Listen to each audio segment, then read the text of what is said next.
Jadi perusahaan juga seharusnya sebenarnya tidak perlu khawatir apabila surat peringatan itu, maksudnya si karyawan tidak bersedia menerima atau menyetujui bahwa dia salah, nggak perlu khawatir. Sepanjang perusahaan memiliki dasar hukum yang kuat dan bukti-bukti yang kuat atas pemberian surat peringatan tersebut. Nggak usah khawatir, karena surat peringatan itu, Bapak Ibu semua, prinsipnya adalah satu pihak. Surat peringatan tidak membutuhkan persetujuan, ya, karena namanya surat peringatan. Kalau butuh persetujuan, namanya persetujuan peringatan atau kesepakatan peringatan. Jadi nggak butuh. Nah, yang banyak keliru di lapangan tuh, yang saya lihat ya, Bapak Ibu, ini mungkin bisa jadi masukan.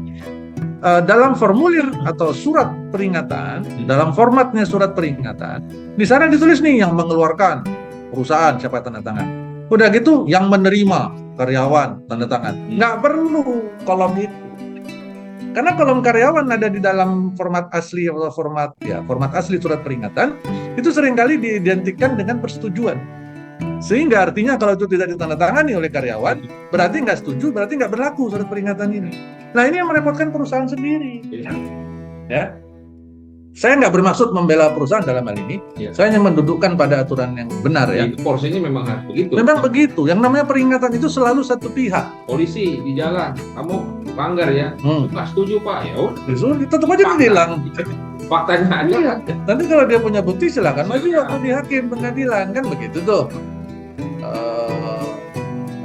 Jadi surat peringatan adalah satu pihak ya Bapak Ibu.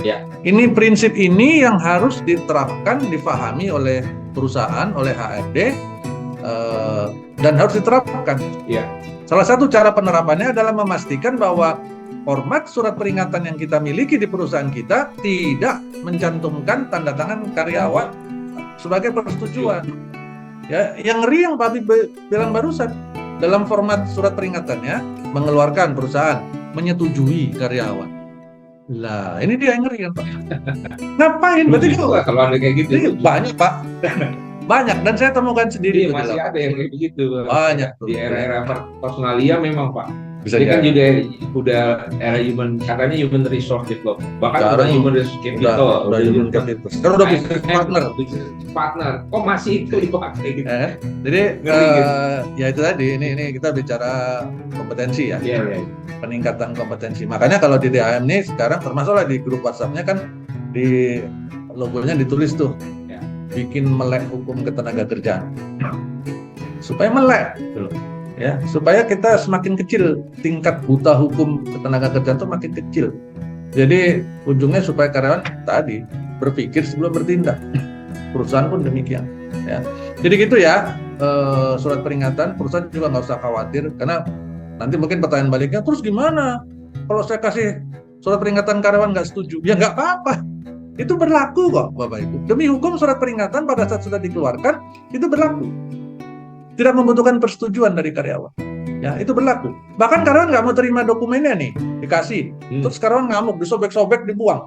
Nggak masalah. Sobek-sobek dibuang, sobek-sobek masukin kopi, ditelan. Nggak ada masalah. Ya, perusahaan tidak berarti terus surat peringatan tidak berlaku. Enggak. Tetap berlaku, demi hukum berlaku.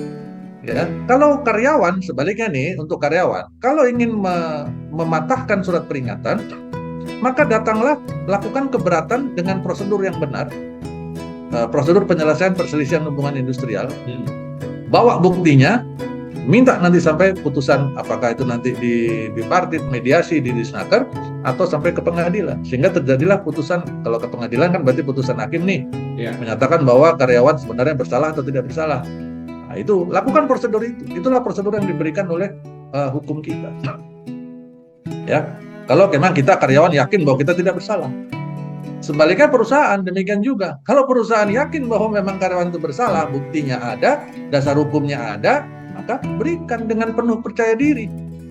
Nggak usah takut, nggak usah grogi, nggak usah nervous, nggak usah juga test the water. Ini yang ngeri Pak. Nah, ini sering tuh. Test the water dulu, kasih dulu. Nanti kalau dia nggak protes, bagus. Kalau dia protes, tarik lagi biar jadi pahlawan, kan gitu.